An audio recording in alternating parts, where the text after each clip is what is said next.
Concurrent enrollment, community college courses in high school. The agenda for this presentation will be to cover who the high school counselors are, basic information, credit conversion, concurrent enrollment process, tips for students, proof of enrollment, work samples, grades, official transcripts, reminders, and resources. Your counselors for the schools are Christina Strother, who is myself, and I cover the A through L students, as well as Michelle Bliss, who covers the M through Z students. Basic information. For California Community College courses to be added onto the high school transcript and count towards high school graduation requirements, the college courses must be added to the master agreement. Intersession summer and winter courses are exempted. Please have families submit transcripts directly to the records department. Some community colleges may have an age limit. Families can petition the college to allow younger students to enroll. For any student taking college classes, please be sure that the student is ready for the academic rigor of college level courses. Students must take a minimum of 15 credits to 20 credits per semester. If the student is taking community college courses, those courses must be added to the master agreement for students to drop down to 15 credits at the high school. Students can take a maximum of 11 community college units per semester. That's in addition to the 15 credits at the high school. The high school counselor will review the community college courses to determine if the course is A to G approved, how the course will count towards high school graduation requirements, and if the course will be awarded an extra GPA point. The credit conversion is as follows. 1 credit at the college equals 2.5 at the high school. 1.5 to 2.5 at the college equals 5 credits or a full semester at the high school.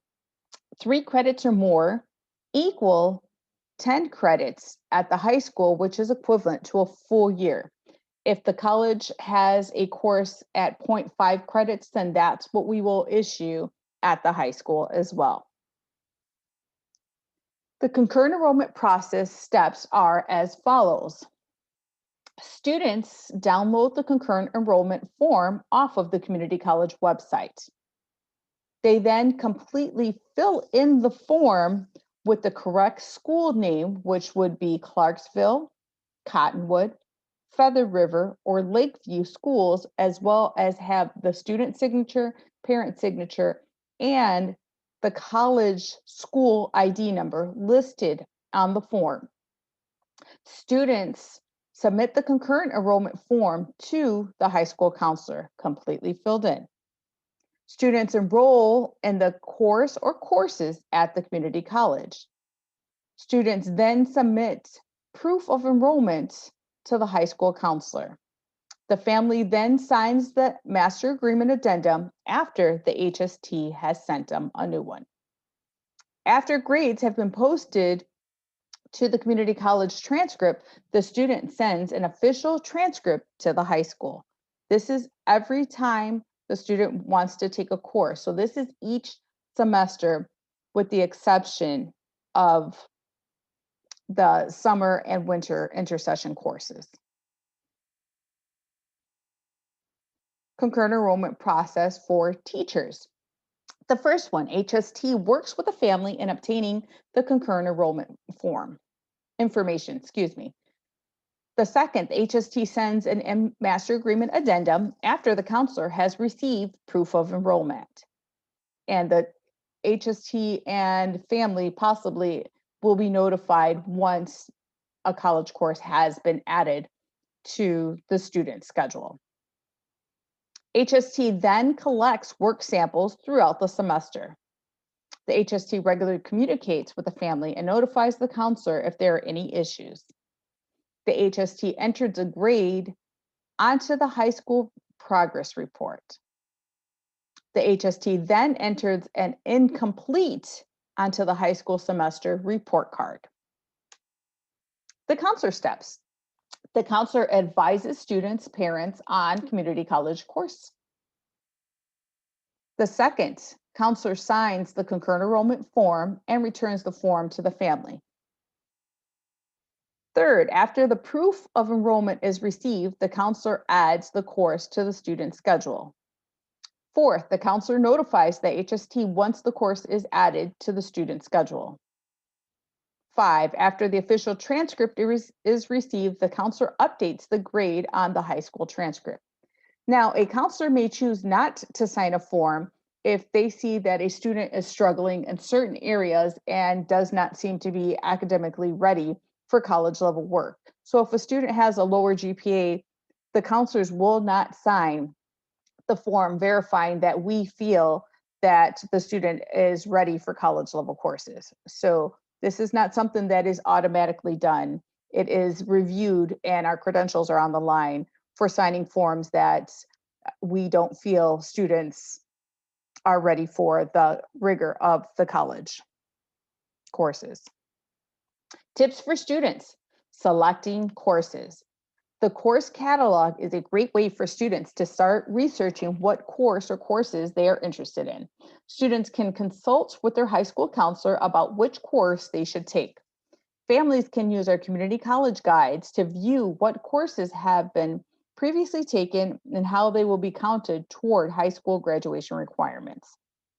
The community college guides can be shared with your HST can share that information, or your high school counselor, you can request to have the community college guide for whatever college that you're particularly thinking of taking. For example, the Columbia College, we can share out that, and that's a list of courses that students have previously took through our schools, and also what they have counted for. So whether there has been 10 credits issued, if there's a GPA boost, where it actually counts towards. So the example on the side for biology, you have 3 different types of biology courses. However, none of these will count for the high school level biology requirement. The reason being is high school level biology needs to cover each area that's listed. It needs to cover animal, human, and plant biology in order to meet the California Department of Education standards for a life science. So this would be a good one to have to speak to your high school counselor about, so that information can be shared if that is the purpose of taking this one of these college courses for life science, because you won't get it unless all 3 have been taken, which would not be necessary for most students. So you definitely want to consult with your high school counselor, or also look at that community college guide to know where these courses have counted in the past. Tips for students selecting courses. Remember, community college courses will start your college transcript. If this is the student's first time taking a community college course, then they should consider taking an easier elective first. We have lots of students that take art, if that's an easier area for them, music appreciation, computer courses, if that's their background, and they do very well. So lots of our students do pretty well in courses that they take at the college level. Students should balance their class schedule with core and elective courses. Tips for students, the add drop deadline. Students should pay attention to the community college's add drop deadlines. Each college will have a different deadline. So there's a date for the last day to drop with a refund. Most students are not paying any type of fee, so that they would disregard that, but it's preventing the course from even going on the college transcript. So if you get to the date where you have a W on your transcript, that's going to show up that the student withdrew from the course. But I'd rather a student have a W than a grade lower than a C. Class schedules. Students should check the community college class schedule for course availability. Popular courses fill up quickly. Make note of enrollment dates for your local community college and start the enrollment process early. Students should select a few backup courses just in case their first choice is full. This example we have on the right-hand side is a great example of how to pick up a course, because you see that there are 27 open seats. So you know, if you took Art 101, Lightroom and Photoshop Basics, that there's a good possibility of getting into this course. Also, be very mindful of the dates that are listed. So this Art 101 course is an 8-week second session course. So it's not a full 16-week as the courses below it are, the Art 300. They're a full 16 full term. So they go through from January 16th through May 19th, whereas the other course only goes for 8 weeks. So that means that is a more compacted course than the other ones. But also there's a difference. So the one above is also a 0.5 unit course, whereas the Art 300 course is a full 3-unit. So pay attention, be very mindful of when you're looking at these. Another area that I want you to check is the instructors. There is another tutorial called Rate My Professor, which teaches you how to basically do a Yelp review and or look up each instructor to make sure that you are picking an adequate instructor for a college level course. So make sure to check out that Rate My Professor, as well as being mindful of how long the courses are, whether it's a full term or a part, and how many units each of them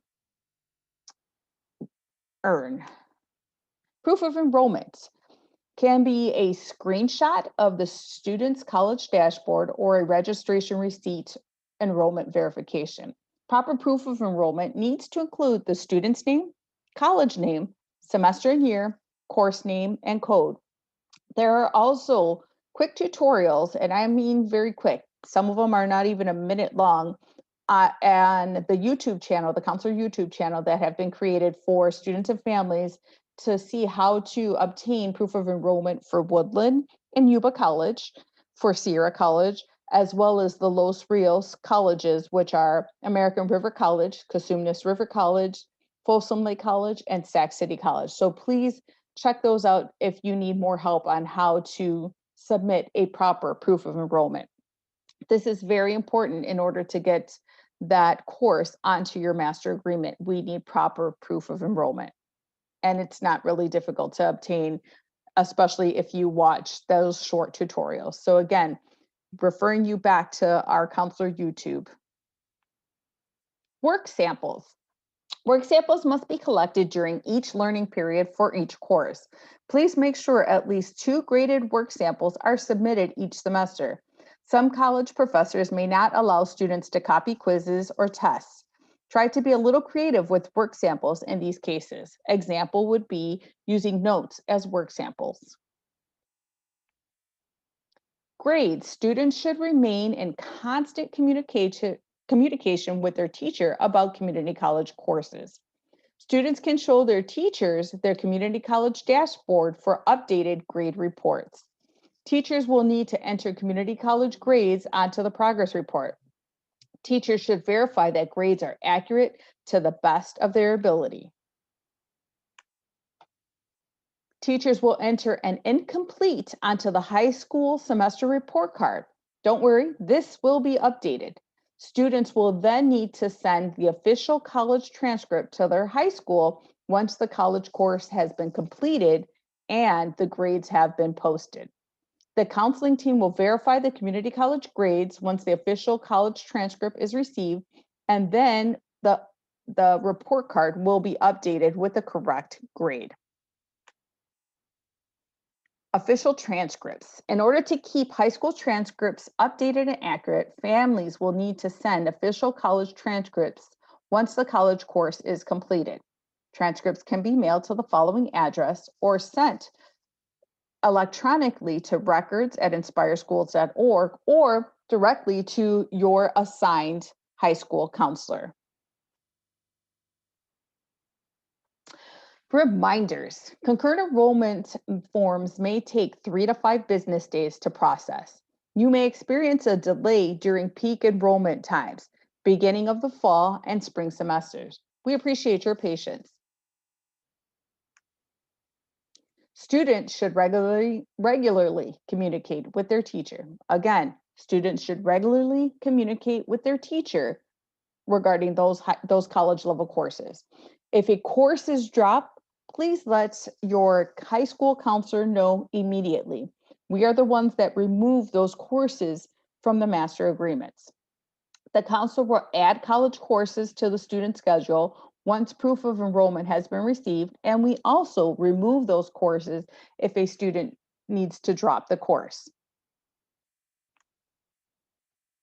The resources, the concurrent enrollment process, and this whole link presentation can be sent to you, so you can contact your counselor or your HST to request this.